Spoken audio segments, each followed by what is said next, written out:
जयंत चौधरी से बात होती है, वो साथ में आप लोगों के आने के लिए कहा था? मेरी उनके बाद उसके बाद उनसे कोई बात नहीं, और वो साथ में आ भी नहीं सकते, क्योंकि जब वो बीजेपी के साथ उनका समझौता होगा तो तेरा वर्सेस कमेरा, क्योंकि सभी चीज़ पे जो है वो प्राइवेटाइजेशन होके और सारा कारोबार जो है वो चंद पूंजीपतियों के पास चला गया और पूरा देश जो है आज कंगाल है। भाजपा के साथ भी जा सकते हैं गठबंधन में? नहीं, भाजपा के साथ तो नहीं जाएंगे। तीसरा मोर्चा तो होना ही चाहिए, सभी जगह होना चाहिए। क्यों होना चाहिए, इसके लिए समझने काबिल बात है। सोचना है वो ये है कि भारत के ऊपर पूंजीवाद का कब्जा हो गया है, पैसे से सत्ता और सत्ता से पैसा, और हमारे राजनेता भी या तो पैसे के लिए राजनीति करते हैं या चौधर के लिए राजनीति करते हैं। देश को बचाने का, देश को आगे बढ़ाने के लिए कोई राजनीति नहीं कर रहा है। राजनीति हमारी दूषित हो गई है। आप देखें, यहाँ शिक्षा का व्यापारीकरण हो गया है, यहाँ स्वास्थ्य का व्यापारीकरण हो गया है। आदमी मरने को पड़ा है और उसके ऊपर उसके जो है डॉक्टर सोच रहा है कि इससे ज़्यादा पैसे कैसे वसूल ले जाएँ। उसकी जान की परवाह नहीं है, इससे ज़्यादा पैसे कैसे वसूल ले जाएँ, बीमार करके ही पैसे लिए जाए। आज आधे से ज़्यादा जो ऑपरेशन है वो हो रहे हैं जिनकी ज़रूरत नहीं है। तो बेरोज़गारी का आप आलम देखिए, हरियाणा पंजाब की तो हालत ये हो गई है कि यहाँ तो पूरे गांव के गांव खाली हो चले हैं। जो अगली पीढ़ी है वो सारे विदेश को जा रही है। तो अपने देश को छोड़ के, अपने माँ बाप को छोड़ के विदेश में जाना कितना का आसान होता है, और वहाँ क्या क्या उनके हाल होते हैं, कैसी कैसी खबरें आती हैं। तो ये उस सोने की चिड़िया का ये हाल कर दिया है, जिसको हम भारत महान कहते हैं, तो उसका ये हाल कर दिया है। ये हमारी राजनीति ने किया है। इस राजनीति को शुद्ध करने की बात है। और एक बात ये भी है कि अच्छे लोग जो हैं वो राजनीति से किनारा कर गए हैं कि यार गंदी राजनीति है, गंदे लोगों का काम। लेकिन हम ये कहते हैं कि पानी की मारी खेती पानी से ही हरी होगी। इन गंदे लोगों को राजनीति से निकाल के अच्छे लोगों को राजनीति में इंटर कराना होगा, यही एक सुधार हो सकता है। अच्छा चढ़ूनी साहब, एक सवाल ये है, आपने जयंत चौधरी के साथ में भी मंच साझा किया था। अब जयंत चौधरी एनडीए के साथ चले गए, आप लोगों ने कहा था, जनता से भी पूछा था कि हमें चुनाव लड़ना चाहिए। अब विधानसभा चुनाव में आप लोग अपने कैंडिडेट उतारेंगे, किस तरह की आप लोगों ने भूमिका तैयार की?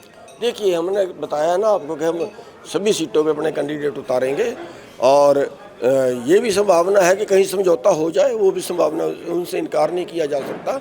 लेकिन फिलहाल है हमारी तैयारी 90 की 90 सीटों पे अपने कैंडिडेट उतारने। जयंत चौधरी से बात होती है, वो साथ में आप लोगों के आने के लिए कहा था? मेरी उनके बाद उसके बाद उनसे कोई बात नहीं, और वो साथ में आ भी नहीं सकते, क्योंकि जब वो बीजेपी के साथ उनका समझौता होगा तो हमारे से कैसे होगा। आपकी पार्टी को क्या मुद्दे रहेंगे मेन? देखिए, हमारी पार्टी के जो मुद्दे हैं मैं बता हटा हूँ कि हमारी पार्टी का नाम जो है संयुक्त संघर्ष पार्टी है, ऑटो का निशान है। हमारे जो मुद्दे हैं बेरोज़गारी, गरीबी, हमारे जो भुखमरी है, और जो स्वास्थ्य है जिसका व्यापारीकरण कर दिया गया है, खेती का व्यापारीकरण कर दिया गया है, खेती के भाव नहीं हैं जिसको हम एमएसपी के लिए बार बार चिल्लाते हैं, और जो लड़के बाहर जा रहे हैं वो बहुत बड़ा मुद्दा है। ये सभी मुद्दे जो है, शिक्षा का है, व्यापारीकरण का, ये सभी जो मुद्दे हैं, इन सभी मुद्दों को लेके जो जनता की ज़रूरत होती है, यानी लुटेरा वर्सेस कमेरा, क्योंकि सभी चीज़ पे जो है वो प्राइवेटाइजेशन होके और सारा कारोबार जो है वो चंद पूंजीपतियों के पास चला गया और पूरा देश जो है आज कंगाल है। एक आखिरी सवाल, आप गठबंधन करेगी आपकी पार्टी किसी के साथ में? देखिए, टाइम की बात है, उसके लिए हमने कमेटी बनाई हुई है, कमेटी बना दी, आगे जैसा जैसा फैसला आएगा। अभी तो शुरुआत हमने की है। भाजपा के साथ भी जा सकते हैं गठबंधन में? नहीं, भाजपा के साथ तो नहीं जाएंगे, कांग्रेस के साथ। तीसरा मोर्चा की जरूरत है, आपको लग रहा है कि हरियाणा में तीसरा मोर्चा? देखिए, तीसरा मोर्चा तो होना ही चाहिए, सभी जगह होना चाहिए। क्यों होना चाहिए, इसके लिए समझने काबिल बात है। जो कारपोरेट है वो सत्ता पक्ष को और विपक्ष को दोनों को खरीदता है। जब वो दोनों को खरीदता है तो तीसरा आवाज़ उठाने वाला कौन बचेगा? अगर आवाज़ उठाने वाले कई होंगे फिर उनके लिए खरीदना मुश्किल होगा। उनकी पॉलिसी में ये है कि भारत के अंदर बीजेपी वर्सेस कांग्रेस यही बचे, उनकी पॉलिसी में है ये, और वो दोनों को फंडिंग करते हैं। जब दोनों को फंडिंग करते हैं, आप देखते हैं देश में कोई कानून बने, जब कांग्रेस कोई गलत कानून बनाती थी तो बीजेपी नहीं बोलती थी, और अब बीजेपी गलत कानून बनाती है तो कांग्रेस नहीं बोलती है।